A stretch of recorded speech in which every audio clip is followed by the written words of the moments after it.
Let's see. Is any of this working? This guy, nothing? Perfect. Okay, nothing's working. I'm comfortable. Hey, everybody. So, well, first, people have been asking me why I'm dressed this way, and to tell you the truth, it's because I asked someone to marry me today 4 times, and I don't know her name. Short story is I was auditioning for a commercial.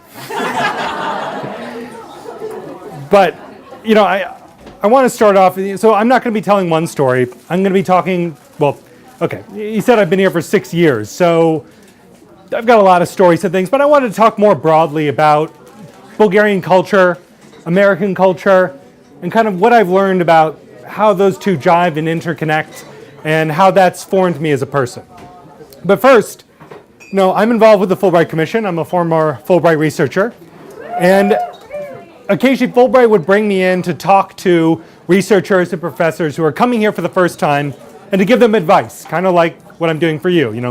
What advice do you give about how to survive here? And I wanted to start off with the single most cohesive piece of advice that I've ever come up with about how to live here and how to frame this country. And I would tell them, okay, the best thing about Bulgaria, the best thing, is that nobody gives a shit. But the worst thing about Bulgaria is nobody gives a shit.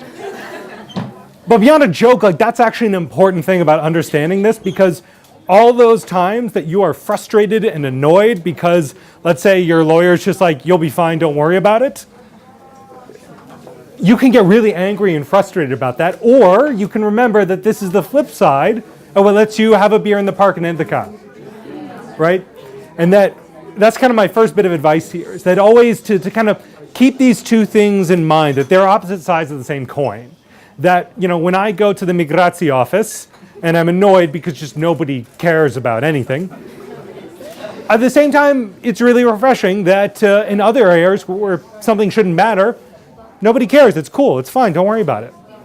So kind of going back all the way to when I first came here, 2009. So I'm from Washington, D.C., grew up in kind of a political family, even worked in politics, grew up in the Beltway, all this stuff. And you get this mentality of the American suburban hardworking kid of like, you're on time, you're getting your shit done, right? Everything, And you can imagine when I first came to Bulgaria, it was not like that. I remember I was attending the American University in Bulgaria way back then. I'd come to class, as I was used to, about 10 minutes before class started. I would be the only person there. I would start thinking, oh God, was class canceled? Let me check my email.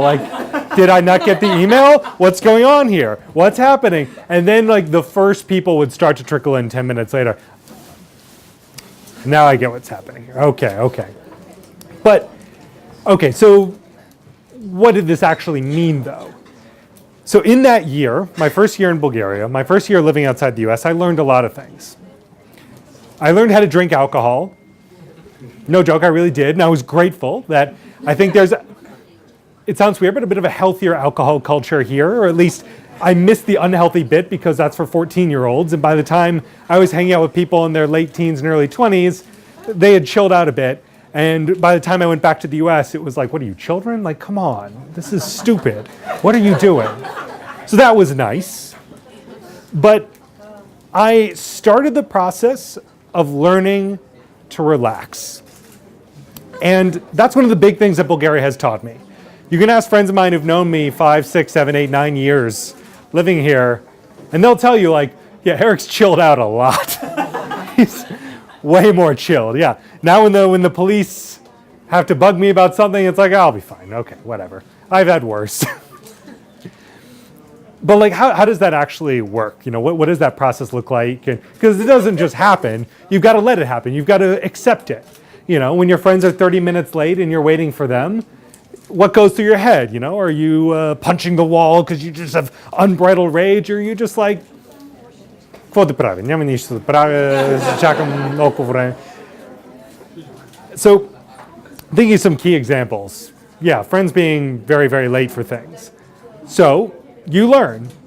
And now it says if everyone else is going to be late for something, you can be late for something. But those of you who grew up in countries where you're not late for things, know that is easier said than done. Because when you're supposed to be somewhere at 5, and it takes you 15 minutes to get there, and it's 4:45, now you know no one else is going to be there in 15 minutes. But that other part of your brain is like, no, but like, it's, why aren't we going? Like, come on. The other part of your brain's like, no one will be there, stop it. And the other part, but you're going to be late, and that's a rude thing. And your part of your brain's like, no, I'm not going to be late, it's fine. Everyone is going to be late. And you're like, but don't stoop to their level. Like, is it really their level? It's all of our level now, it's fine. And so, again, what does that process look like? At first, it's this kind of mental negotiation. It's consciously being late when you know it's okay to be late, not for a business meeting or something. And then eventually, after a couple years, it just starts to seem natural. Things like going to restaurants. When my families come to Bulgaria, we'll be sitting in a restaurant and the server will act a certain way, and my family, God, that's so rude. And my reaction is it? I completely and utterly forget that a certain behavior is a certain way. And then when I go to the US, I'm just like, why are they asking me all these questions? People are weird. And it's funny because at these moments you suddenly start to realize, like, wait a minute, something's weird here. Because all my American friends come here and they're just like, this is weird, this is weird, this is weird. Like, why? That's just how it is. But then you go back to the US and you're like, what is happening? It's like just freaks you out. But there's a couple other points to be made there, because I thought you made a really good point about the trains. Because when I think about Bulgarian culture and American culture, sometimes I'll say that Americans are like ruthlessly optimistic, right? We love to be optimistic even when everything has gone to shit. Like, no, it's going to be great. Less now with Trump, but still, it lives on somewhere deep in our soul. And Bulgarians tend to be the opposite. Things are going great and they're like, no, it's actually terrible. It's just the word, very suspicious of anything going right. But, I try to play that role as maybe a cultural ambassador to remind them that, there's a lot of messed up stuff all over the place. Give an example. Last time I was in Virginia and Washington, D.C., I'm going to meet the former head of the America for Bulgaria Foundation to get lunch, and what should have been like a 30-minute metro ride is like a 90-minute metro ride, because the metro system is a complete disaster. And I'm like, God, I wish I was in Sofia with a functioning metro. And I'm riding on a metro line. And I'm riding on a metro line, which was like 2 years late. And I'm like, I wish I was in Sofia, where all the metro lines have been completed on time. And, I meet my friends in a park and we can't have a beer because we're not in what I call a civilized country like Bulgaria, where you can have a beer in the park. Civilization. And even I laugh at myself. I mean, when I'm taking a taxi in from the airport and I'm on Tsarigradsko Chaussee, looking at some not so beautiful buildings, going, God, it's so good to be home. Even I am seeing myself from the outside and like, this is weird. I don't know. Why are you so excited about this? But I am. But some other things. So maybe the longer point here is that over 7 years total living in Eastern Europe, almost my whole adult life, I've kind of learned, okay, you've got to mix these two things together, right? Because you don't want to take all of Bulgarian culture, because not everything is so great to adopt. And you definitely don't want to hang on to all of American culture, because you will go insane. So you need to find a way to balance the two. So how do you do that? Well, kind of like the learning to wait thing. It's a conscious negotiation. So on the one hand, I've learned to just chill out. When my train breaks down when I'm going to Bulgaria, what do? Do I freak out and wonder when it's going to be fixed? No.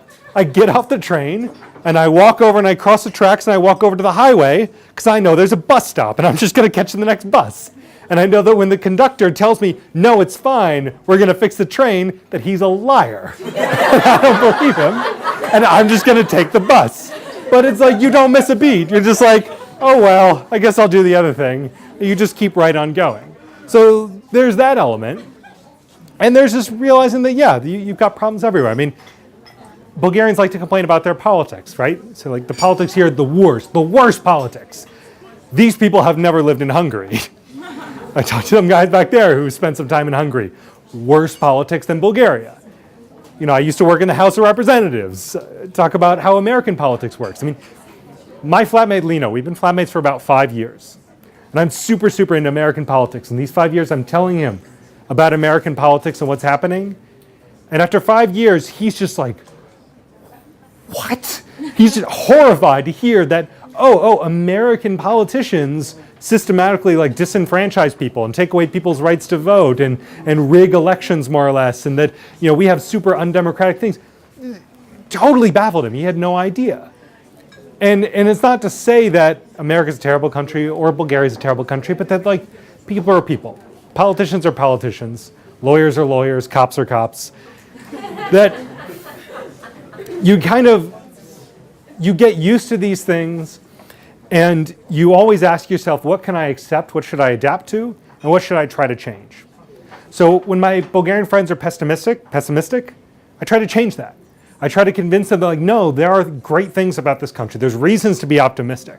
I talk about why I chose to basically spend my life here, that, you know, I'm investing, that I plan to be here for a very long time.